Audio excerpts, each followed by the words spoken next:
Hello, everyone, boys and girls and grown-ups too. I am going to read to you a classic tale called Thumbelina. This is from a golden book done in 1953. So get ready, get ready, get ready. Here it is. And do you know Thumbelina is a story that was told by Hans Christian Andersen. And this particular book was illustrated by Jan Hammer. Never met them, but I know about. Well, what do we have here? Thumbelina was real small. She was so small. Look at that. I don't know if that's a shell or a coconut, but let me read what it says. Once there was a tiny girl. She was sweet and pretty and no taller than your thumb. Oh, that's why they called her Thumbelina. Mhm. So Thumbelina was her name. Every night, not just once a week, but every night, Thumbelina slept in a bed made from a walnut shell. So now we know this is a walnut shell. They're kind of big, but whoa, too small for me and you. With a violet petal mesh mattress and a rose leaf coverlet. Oh, so I guess these are the violet petals and a rose leaf coverlet. Hmm. Every day, Thumbelina played in a small garden where she rode her tulip petal boat from side to side on a tiny lake. Well, she didn't need to go to the gym because she was doing all that rowing every day.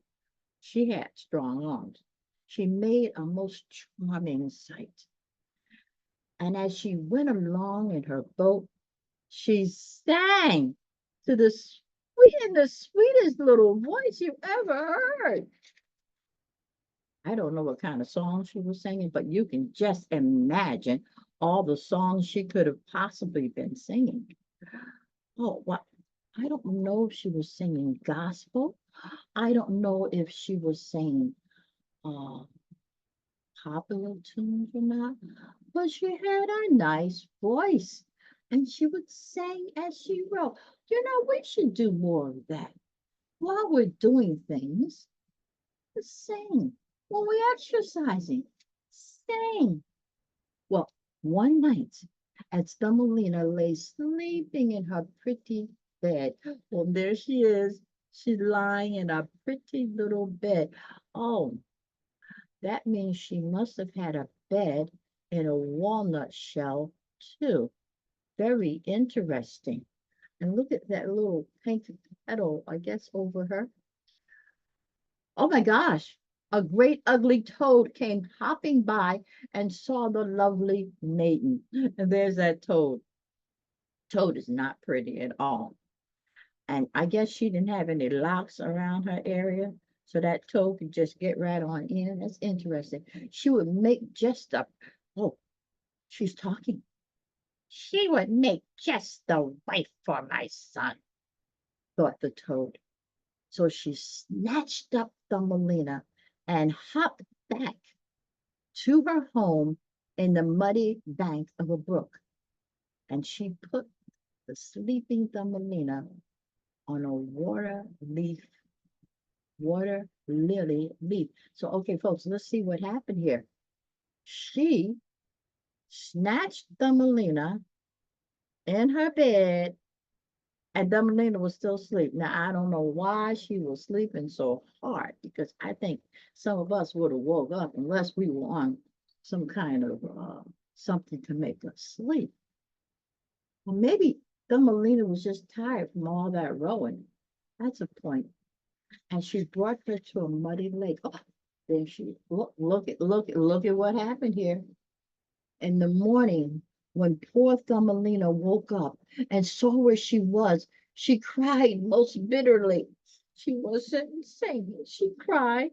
The big green leaf had water all around it, so she couldn't possibly escape. Oh, she was trapped. The little fishes that swam in the water below heard Thumbelina crying. You never know who's listening to you. Hmm. And those little fishes heard her crying. They had caught sight of the ugly mother toad and knew what she had in mind. Now, I wonder how those little fish knew what was on the mind of that ugly toad. Now, that's what something for us to think about. So they swam around the tough green stalk that held Thumbelina's leaf and gnawed at it with their teeth. They probably didn't have dentures. No, no, these are little fish.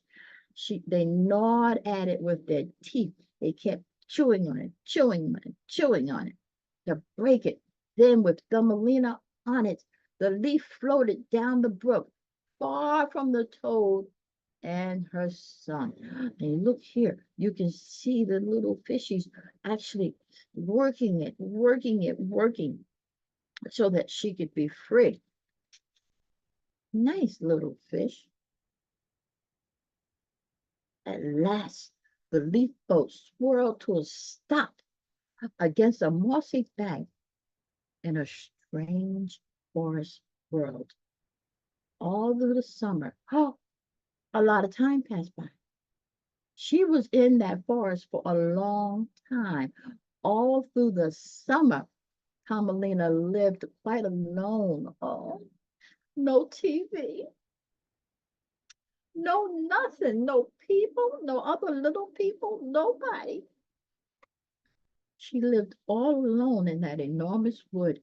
From blades of grass, she wove a bed. Now, we don't know how she knew how to do that, but she knew how to weave or wove a bed, and this she hung nearby under a large leaf.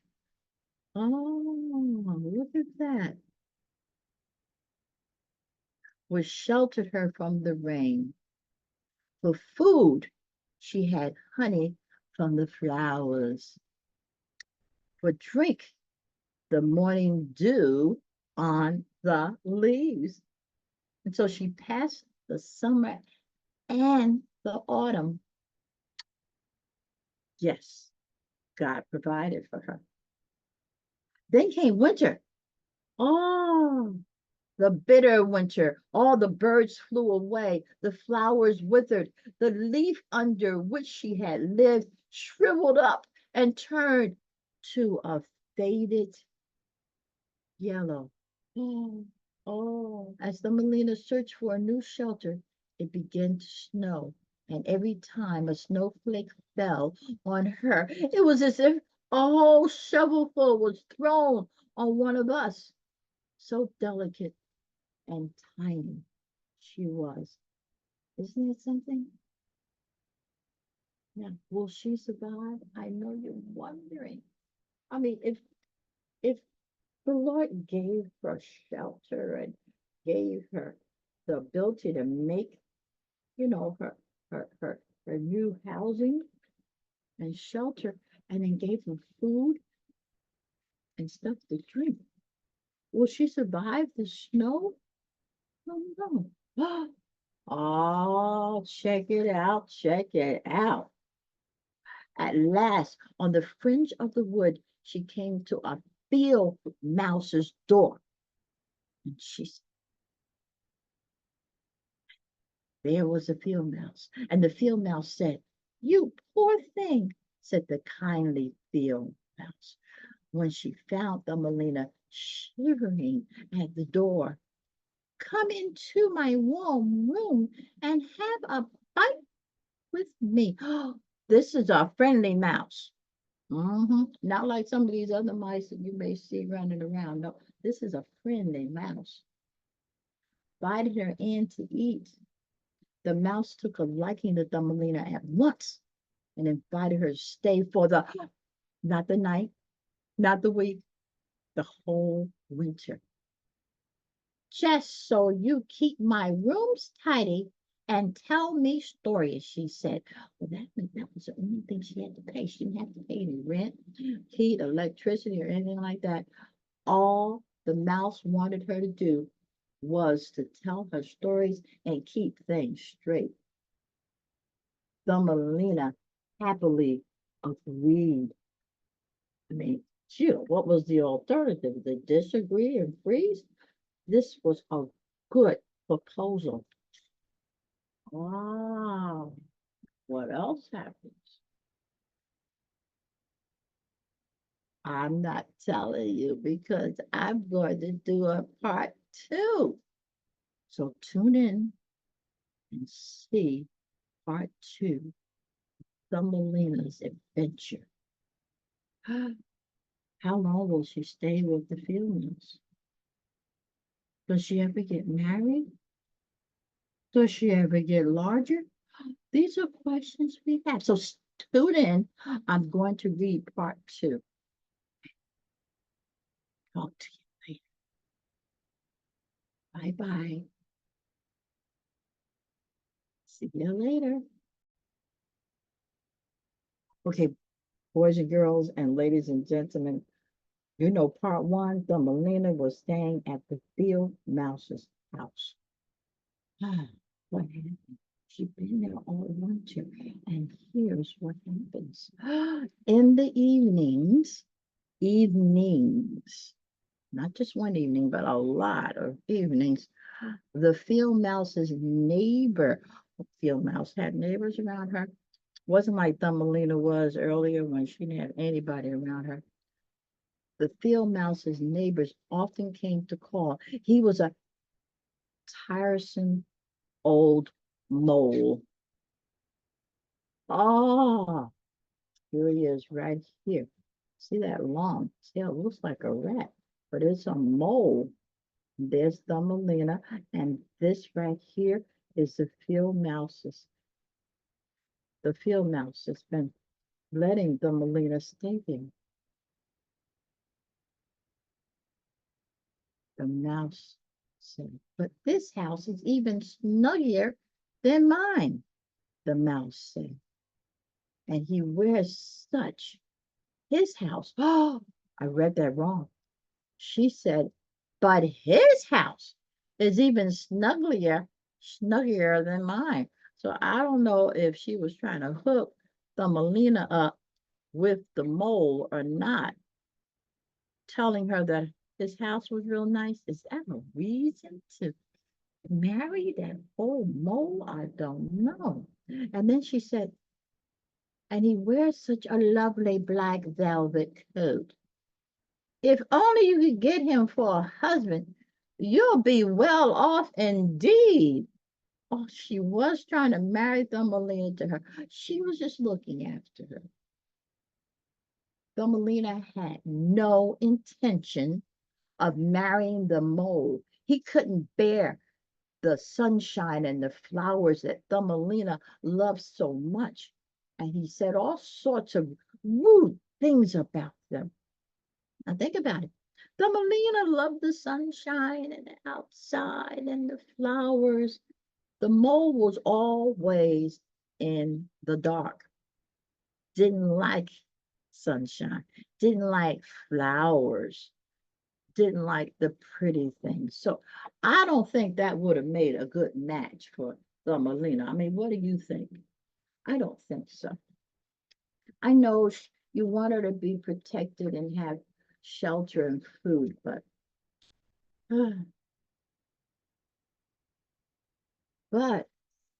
apparently she went to visit because it says here that one day in the long passage to the mole's house, she went to the mole's house. Thumbelina found a bird.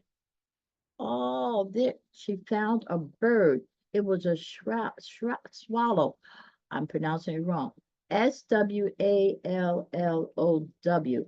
a swallow bird, numb with cold and almost dead.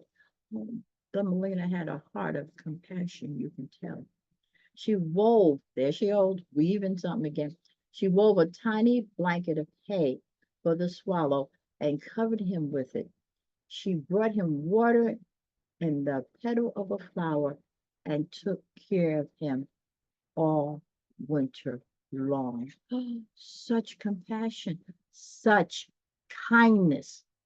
Boys and girls and grown-ups too, you want to be kind. Kindness counts. It's important. And you really want to make kindness contagious so other people get the hang of being kind to other people.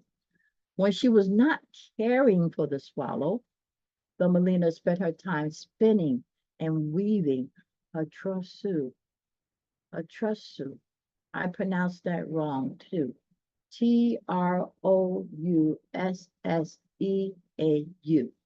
with the help of other spiders. So she got to, the spiders were helping her to weave.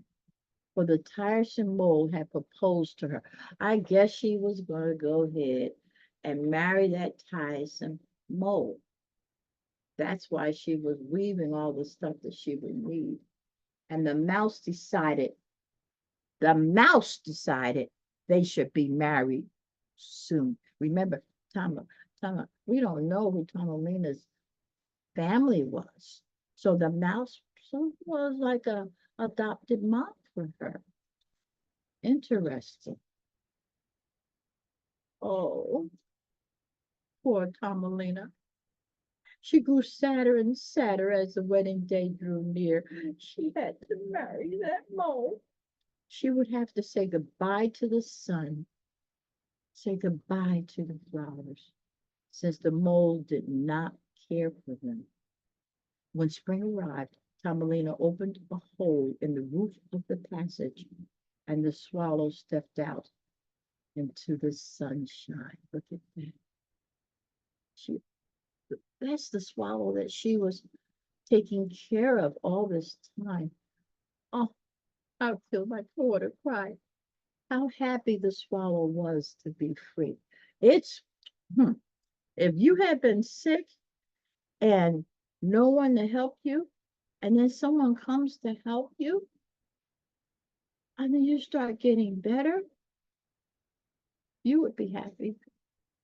You would be thankful, and you'll be glad to be free from that terrible illness you were dealing with. I tell you, Thumbelina watched him with tears in her eyes, for it was her wedding day. Come with me, Thumbelina, begged the swallow. Come with me. We could not bear to have her marry the mole and live forever underground. He said, we shall fly away to the warm countries where it's always summer there and lovely flowers. This is on her wedding day. And the swallow, the bird, wants her to come with him. Nice proposal. Do you think that she's going to go? Let's see what happens. She said yes.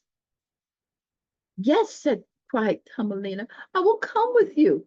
She climbed onto the bird's back and tied her sash firmly to his feathers. Then the swallow flew high into the air, over lakes and forests, over mountains of everlasting snow. At last they reached the warm countries where grapes grew on sunny walls and oranges ripened in groves. The swallow flew on, then came to an ancient palace of shiny marble, which stood among green trees beside a blue lake.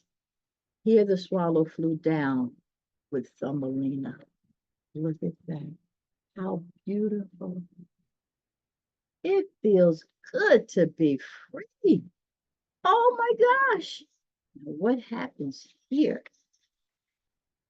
Are you wondering if she married the bird? Let's see what happens. He placed Thumbelina, the tiny maiden, on a broad flower petal. There in the middle of the flower was a little man, no bigger than Thumbelina. He was the king of the spirits of the flowers. He knew a little man was around, small as her, thought Thumbelina. The little king was equally enchanted by the sight of Thumbelina. He asked her what her name might be and if she would be his wife. I want you to see this again. See, the swallow did a good deed to her. She took care of him. Sometimes, boys and girls and grown-ups too, it's good to invest time in other people. Not always because you think they're going to be able to do the same for you. You don't do it because of that. But in this case, she was showed equal kindness. So I think you know the rest of this story. She said yes to the king. Yes, I will, said Thumbelina shyly. Oh, if Thumbelina said it shyly, she'd shout it out. But yes, I will. So the king took the crown from his own head and placed it on hers. At that moment, from every flower, a tiny lady or gentleman appeared out of the clear. Where did they come from? Bringing a gift for the new queen. A favorite gift of all was a pair of beautiful wings from a white butterfly. These were fastened to her back so she could flit from flower to flower. Did you see that really good? She get married, and then all these tiny people showed up, and then a white butterfly brought her wings so she could fly from flower to flower. Such rejoicing there was then, and flying close to the happy couple was the swallow, the bird, who sang for their happiness with all his loving heart. I don't know what song they sung, but it was a happy one. Think of a happy song now, boys and girls and grown-ups too, because this was a good story. See you again. All right? I hope you talk about this story with someone else. And I hope you remember all the lessons you learned about kindness, gentleness, and hope.